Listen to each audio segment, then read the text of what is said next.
Social मीडियावर ज्यांचे reels पाहून लाखो लोक हसायचे, ज्यांच्या हॉटेलमधील खेळीमेळीचं वातावरण पाहून हजारो खवय्ये तिथे गर्दी करायचे, त्याच हॉटेल ग्रामपंचायतच्या मालकीण आणि प्रसिद्ध रील स्टार रोहिणी पाराध्ये यांनी जगाचा निरोप घेतलाय। पण हा निरोप सामान्य नाहीये, तर एका भयानक सत्याने सगळ्यांना हादरवून सोडलंय। रोहिणी यांनी स्वतःच्याच हॉटेलात गळफास घेऊन आपली जीवनयात्रा संपवली आहे। मंगळवेढा तालुक्यातील ब्रह्मपुरी येथील हॉटेल ग्रामपंचायत चालवणाऱ्या रोहिणी आपले पती निलेश पाराध्ये यांच्यासोबत याच ठिकाणी राहत होत्या। नेहमीप्रमाणे सोमवारी हॉटेलला साप्ताहिक सुट्टी होती, पण मंगळवार उजडला तरी हॉटेलचे दरवाजे उघडलेच नाहीत। दुपारी 1 वाजण्याच्या सुमारास जेव्हा सत्य समोर आलं, तेव्हा सगळ्यांच्याच पायाखालची जमीन सरकली होती। रोहिणी यांनी आपल्याच हॉटेलच्या स्वयंपाकघराच्या खोलीमध्ये गळफास घेतला होता। त्यांना तातडीने रुग्णालयात नेण्यात आलं, पण दुर्दैवाने उपचारापूर्वीच त्यांची प्राणज्योत मालवली होती। रोहिणी पारधे मंगळवेढा तालुक्यातल्या ब्रह्मपुरी गावामध्ये राहणारी 25 वर्षाची महिला। रोहिणीने निलेश पारधेशी प्रेमविवाह केला। आंतरजातीय विवाह करून हे दोघेही पुण्यामध्ये राहायला लागले। पुण्यामध्ये असताना दोघेही रील करायला लागले। रीलच्या माध्यमातून सोशल मीडियावर हे जोडपं चांगलंच प्रसिद्ध झालं। त्यानंतर आपल्या मूळ गावी परतलेल्या दोघांनी हॉटेल ग्रामपंचायत नावाने हॉटेल व्यवसाय सुरू केला। हॉटेलमधील रोजच्या खेळीमेळीच्या वातावरणातील रील बनवून रोहिणी आणि निलेश दोघेही प्रसिद्ध झाले आणि त्यांचं हॉटेलही यशाच्या शिखरावर जाऊन पोहोचलं। सोशल मीडियावरच्या या प्रसिद्धीमुळे त्यांच्या हॉटेलमध्ये सोलापूर आणि आजूबाजूच्या जिल्ह्यातून लोक यायचे। रील्स आणि हॉटेल ग्रामपंचायतच्या चविष्ट जेवणामुळे रोहिणी निलेशची जोडी थोड्याच वेळामध्ये चांगल्याच प्रकारे फेमस झाली। पण 26 मेला रोहिणीबद्दल एक धक्कादायक बातमी समोर आली। ज्या हॉटेलमुळे ती सोलापूर जिल्ह्यामध्ये प्रसिद्ध झाली होती, त्याच हॉटेल ग्रामपंचायतच्या किचनमध्ये तिने स्वतःला संपवलं। लोकांनी हॉटेल ग्रामपंचायत समोर मोठी गर्दी केली। संध्याकाळच्या सुमारास रोहिणीच्या मृतदेहावर अंत्यसंस्कार करण्यात आले। पण रील स्टार असलेल्या रोहिणीने एवढे टोकाचे पाऊल का उचलले? सगळं काही सुरळीत असताना तिने स्वतःला का संपवलं, असे गंभीर प्रश्न विचारले जात आहेत। या संदर्भामध्ये पोलिसांनी प्राथमिक माहिती दिली असून यामागे कौटुंबिक वाद असल्याचा संशय व्यक्त केला जातोय। पण रोहिणी नक्की कोण होती? प्रथमदर्शनी तिच्या मृत्यूमागे कोणती कारणं सांगितली जातात, पाहूया या व्हिडिओच्या माध्यमातून। सोलापूरच्या मंगळवेढा तालुक्यातलं ब्रह्मपुरी गाव इथला निलेश पारधे हा स्थानिक पत्रकार म्हणून काम करायचा। सोशल मीडियाच्या माध्यमातून परिसरातल्या बातम्या लोकांपर्यंत पोहोचवायचा। साधारणपणे 4 ते 5 वर्षांना त्यांना गावातच राहणाऱ्या रोहिणीसोबत प्रेमविवाह केला। मग लग्न झाल्यापासून दोघेही जोडीने व्हिडिओ बनवायला लागले। दोघांनी वेगवेगळे व्हिडिओ बनवून इंस्टाग्राम आणि फेसबुक आणि यूट्यूबवर अपलोड करायला सुरुवात केली। हळूहळू त्यांचे व्लॉग्स व्हायरल व्हायला लागले। नंतर दोघांनी इंस्टाग्रामवर रील बनवण्यासाठी सुरुवात केली। नवरा बायकोची भांडणं, खोड्या, वाटून घेतलेली कामं असा सगळा कंटेंट घेऊन हे दोघं मजेशीर व्हिडिओ बनवायला लागले। सोलापूरच्या ग्रामीण बोलीमध्ये अगदी साधेपणाने केलेले त्यांचे व्हिडिओज लोकांना आवडायला लागले। बघता बघता त्यांच्या रील्सला लाखांमध्ये व्ह्यूज मिळायला लागले। यूट्यूबवर 1 लाख सबस्क्रायबर्स पूर्ण केल्याच्या नंतर त्यांना सिल्वर बटनही मिळालं होतं। त्यामुळे रील स्टार म्हणून या जोडीला सोलापूर जिल्ह्यामध्ये लोक ओळखायला लागले।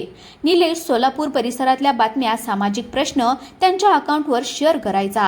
त्याला सामाजिक कार्याची आवड असल्याने ऑगस्ट 2024 आणि 25 मध्ये त्याने परिसरातल्या गोरगरीब जोडप्याची लग्न सुद्धा लावून दिली होती। त्यांच्या या कामामध्ये रोहिणी त्याला नेहमी मदत करायची। रील आणि समाजकार्यातून मिळालेल्या प्रसिद्धीनंतर त्यांनी आपलं उत्पन्न वाढवण्यासाठी स्वतःचा व्यवसाय सुरू करायचं ठरवलं। ऑगस्ट 2025 मध्ये त्यांनी गावातूनच जाणाऱ्या सोलापूर मंगळवेढा हायवेवर हॉटेल ग्रामपंचायत सुरू केलं। स्वयंपाकाची पूर्ण जबाबदारी रोहिणीकडेच होती। त्यांनी आपल्याच हॉटेलमध्ये बनवलेल्या वेगवेगळ्या रील सुद्धा सोशल मीडियावर व्हायरल झाल्या आणि त्यांना चांगल्या कमेंट यायला लागल्या। सोशल मीडियावरच्या या प्रसिद्धीचा त्यांना आपल्या हॉटेल व्यवसायामध्ये सुद्धा फायदा झाला आणि त्यांचं हॉटेल खूप कमी वेळामध्ये प्रसिद्ध झालं। फक्त मंगळवेढा सोलापूरच नाही, तर आजूबाजूच्या इतर जिल्ह्यांमध्ये सुद्धा लोक हॉटेल ग्रामपंचायतमध्ये जेवायला येऊ लागले आणि यामध्ये अगदी मोठ्या राजकारणांचा सुद्धा समावेश होता। दोघांनीही स्वबळावर आपल्या नवीन व्यवसायाला सुरुवात केली आणि कमी काळामध्ये तो यशस्वी सुद्धा करून दाखवला। पण 26 मेच्या दुपारी रोहिणीने तिच्याच हॉटेलच्या किचनमध्ये गळफास घेऊन स्वतःला संपवल्याची बातमी आली। या बातमीने सगळ्यांनाच धक्का बसला। स्थानिक पत्रकारांनी दिलेल्या माहितीनुसार 26 मेच्या दुपारी 2च्या दरम्यान रोहिणी आणि निलेश हे दोघेही नेहमीप्रमाणे हॉटेल ग्रामपंचायतमध्ये होते. दरम्यान कुठल्या तरी कारणावरून दोघांमध्ये वाद झाला. थोडा वेळ झालेल्या बाचाबाचीनंतर रोहिणी हॉटेलच्या किचनमधून निघून गेली. ही गोष्ट निलेशला साधी वाटली, त्यामुळे तो बाहेर बसून मोबाईल बघत बसला होता. पण बराच वेळ झाला तरी सुद्धा रोहिणी बाहेर आलीच नाही. तिचा आवाजही येत नसल्याने निलेश तिला बघण्यासाठी किचनकडे गेला. निलेशने रोहिणीला हाका मारल्या, पण तिच्याकडून कोणत्याच प्रकारचा प्रतिसाद न आल्याने निलेशला धक्का देऊन दरवाजा उघडण्याचा प्रयत्न केला. त्याच किचनच्या खिडकीतून आत बघितलं तेव्हा त्याला रोहिणी पत्र्याखाली लावलेल्या अँगलला गळफास घेऊन लटकलेल्या अवस्थेमध्ये दिसली. हे दृश्य पाहून धक्का बसलेल्या निलेशने लगेच आजूबाजूच्या लोकांना बोलून किचनचा दरवाजा तोडला. रोहिणीला खाली उतरून अकलूजच्या ग्रामीण रुग्णालयामध्ये नेण्यात आलं, पण डॉक्टरांनी तिला तपासून मृत घोषित केलं. 2 दिवसांच्या आधीच निलेशने अपलोड केलेल्या व्हिडिओमध्ये ती अगदी आनंदामध्ये असल्याचं दिसत होतं. मग अचानक तिने हे पाऊल का उचललं असा प्रश्न आता उपस्थित होतोय. या सगळ्या संदर्भामध्ये रोहिणीचे सासरे विलास पाराध्ये यांनी माध्यमांना प्रतिक्रिया दिली की रोहिणीला असं पाऊल उचलायला अचानक काय झालं हेच कळेना. त्यांचा हॉटेल व्यवसाय चांगला होता, चांगलं चाललं होतं, सुखानं संसार सुरू होता, पण तिनं अचानक असं पाऊल का उचललं, असं सोडून का गेली हे माहीतच नाही, अशा शब्दामध्ये तिच्या सासऱ्यांनी भावना व्यक्त केल्या आहेत. दुसरीकडे मंगळवेढा पोलीस स्टेशनचे पोलीस निरीक्षक दत्तात्रेय बोरीगिट्टे यांनी माध्यमांना माहिती दिली की 26 मे रोजी निलेश पारदे यांनी मंगळवेढा पोलीस स्टेशनला येऊन खबर दिली की त्यांची पत्नी रोहिणी हिने त्यांचे हॉटेल ग्रामपंचायत किचनमध्ये ओढणीच्या सहाय्याने गळफास घेऊन स्वतःला संपवलं आहे. त्यांनी त्यांच्या कबुलीमध्ये अज्ञात कारण असं दिलंय. प्राथमिक तपासामध्ये कौटुंबिक वादाच्या कारणावरून रोहिणीनं असं केल्याचं समोर येतंय. अधिक तपास सुरू आहे. सध्या आकस्मिक मृत्यूची नोंद करण्यात आली आहे.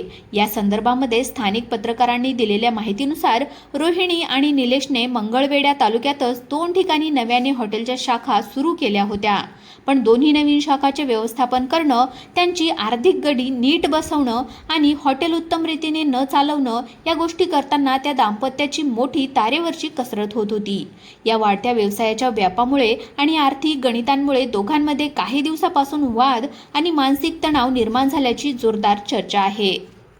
याच रागाच्या भरामध्ये रोहिणीने हे टोकाचं पाऊल उचललं असावं अशा प्रकारचा प्राथमिक अंदाज व्यक्त केला जातोय. तर दुसरीकडे रोहिणीचा निलेश सोबतचा हा दुसरा विवाह असल्याचीही सध्या समोर येत आहे. त्यामुळे नक्की दोघांमध्ये काही मतभेद होते, व्यवसायाचा आर्थिक ताण होता की अन्य काही खाजगी कारणं होते, याबाबत पोलीस सर्व बाजूंनी तपास करत आहेत. पण या सगळ्यांमध्ये रोहिणीच्या माहेरच्यांची भूमिका अजून समोर आलेली नाही. त्यांनी निलेशबद्दल किंवा रोहिणीच्या मृत्यूबद्दल कोणत्याही प्रकारची तक्रार केली नाही. त्यामुळे या संदर्भामध्ये काही माहिती पुढे येते का हे सुद्धा पाहणं तितकंच महत्त्वाचं असेल. थोडक्यात प्रथमदर्शनी आर्थिक ताणतणाव किंवा कौटुंबिक कलहातून रोहिणीनं स्वतःला संपवल्याचा टोकाचा निर्णय घेतला असावा असा अंदाज सध्या पोलिसांकडून आणि स्थानिकांकडून व्यक्त केला जातोय. या संपूर्ण प्रकरणाबद्दल तुमचं मत आणि प्रतिक्रिया आम्हाला कमेंटच्या माध्यमातून नक्की सांगा.